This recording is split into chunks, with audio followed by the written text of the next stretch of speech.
Assalamualaikum warahmatullahi wabarakatuh. Para pemirsa channel Hidayah Minang, sanak saudara di rantau maupun di kampung, melanjutkan kajian kita tentang warisan Tambo ala Minangkabau. Kita melihat dalam konteks kajian pengenalan diri, di mana Tambo merupakan rumusan pengetahuan yang disusun sedemikian rupa sehingga seolah-olah berbentuk simbol-simbol, berbentuk rumusan seibarat teka-teki yang perlu diurai untuk memahami isi yang sesungguhnya. Jadi Tambo bukan sekedar perjalanan sejarah dalam pengertian sempit, tapi Tambo berbicara tentang kajian yang sangat luas, tentang cikal bakal kejadian alam, tentang cikal bakal kejadian manusia, sebagaimana yang telah kita bahas pada beberapa video sebelumnya.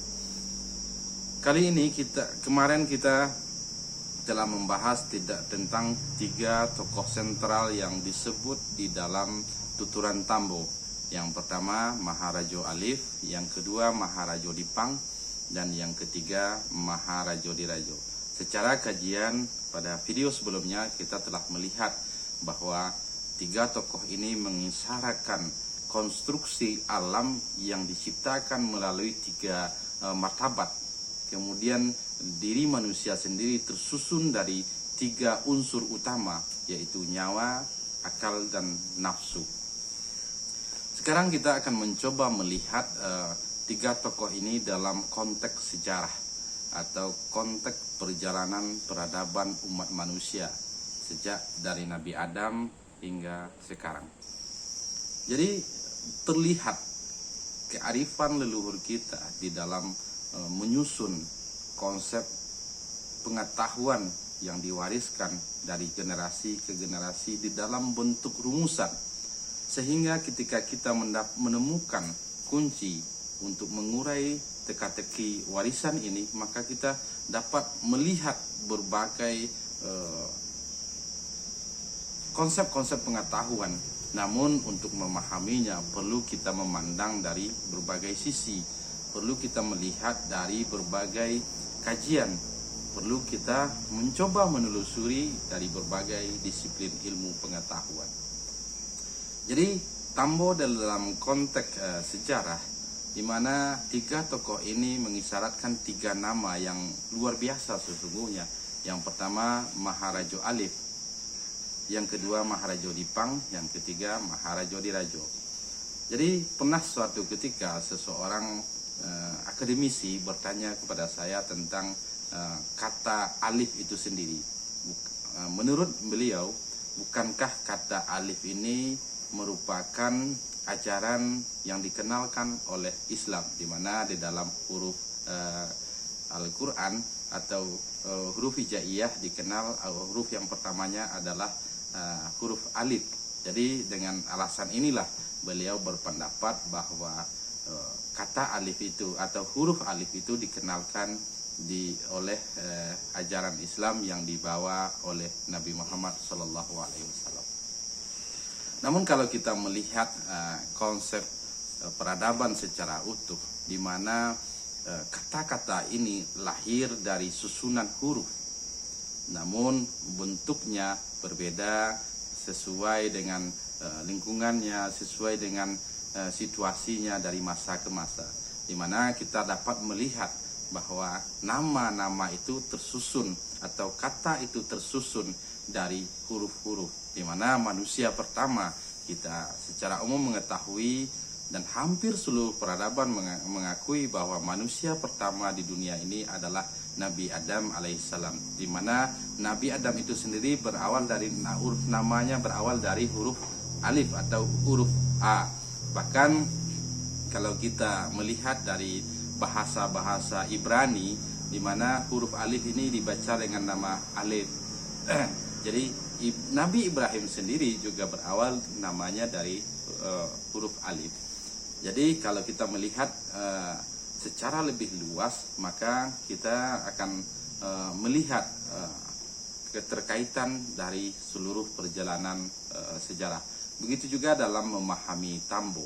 tambo perlu dipahami dari berbagai disiplin ilmu, harus kita lihat dari berbagai sisi pengetahuan dan lain sebagainya, termasuk tentang filsafat adat yang bersandi sara bersandi kitabullah. Ungkapan ini sering diperdebatkan karena memandang Islam itu ada setelah kedatangan Nabi Muhammad, atau Nabi Muhammad diutus oleh Allah sebagai Rasul.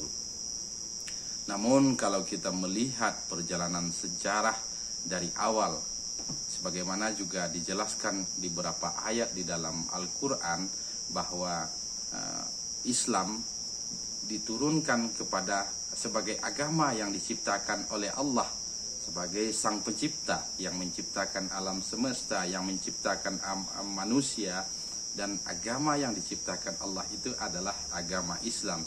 Inilah yang diajarkan kepada Nabi Muhammad, kemudian berlanjut kepada Nabi Idris, Nabi Nuh, Nabi Ibrahim, Daud, Musa, Isa, dan terakhir Nabi Muhammad sebagai Rasul terakhir dan penutup para Rasul.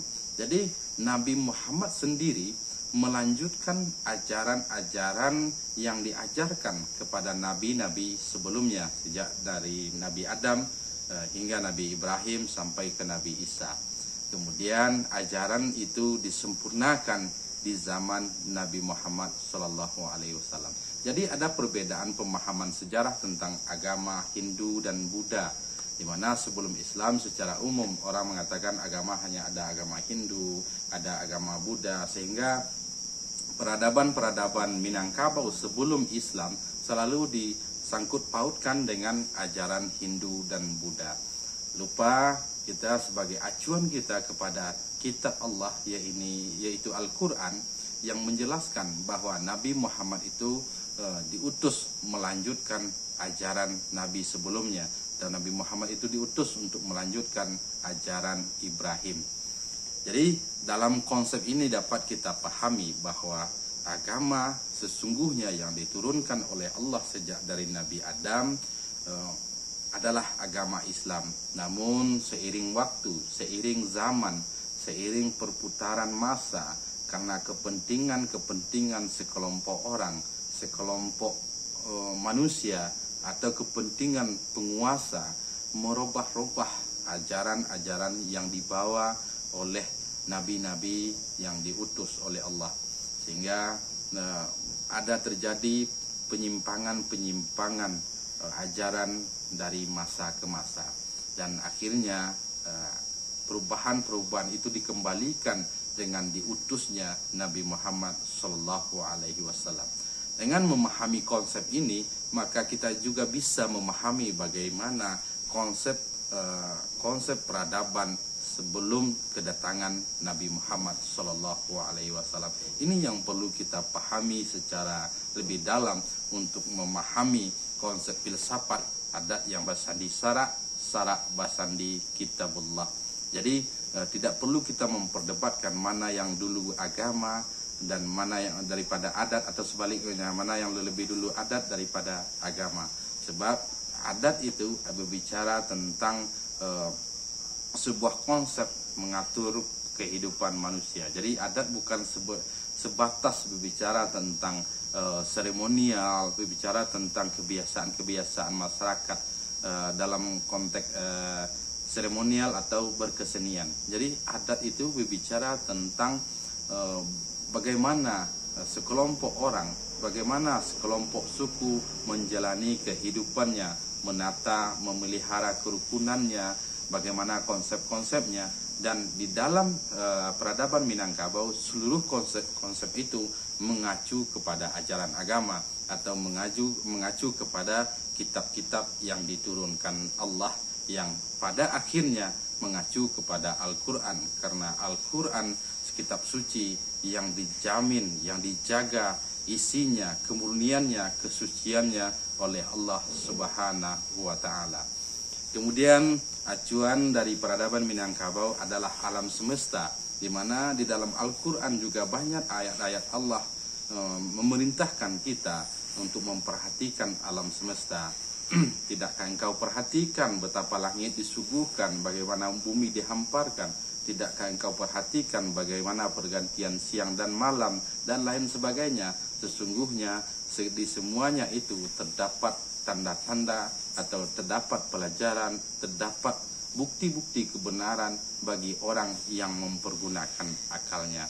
Jadi konsep-konsep perjalanan sejarah, kalau kita coba melihat lebih jauh, maka kita akan menemukan konsep-konsep peradaban yang diikat dengan filsafat. Adat basandi sarak, sarak basandi kitabullah. Sarak mengatur, adat memakai. Dan inilah inti ikatan dari peradaban Minangkabau yang perlu kita telusuri untuk memahami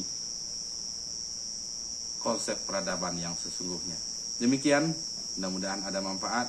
Assalamualaikum warahmatullahi wabarakatuh.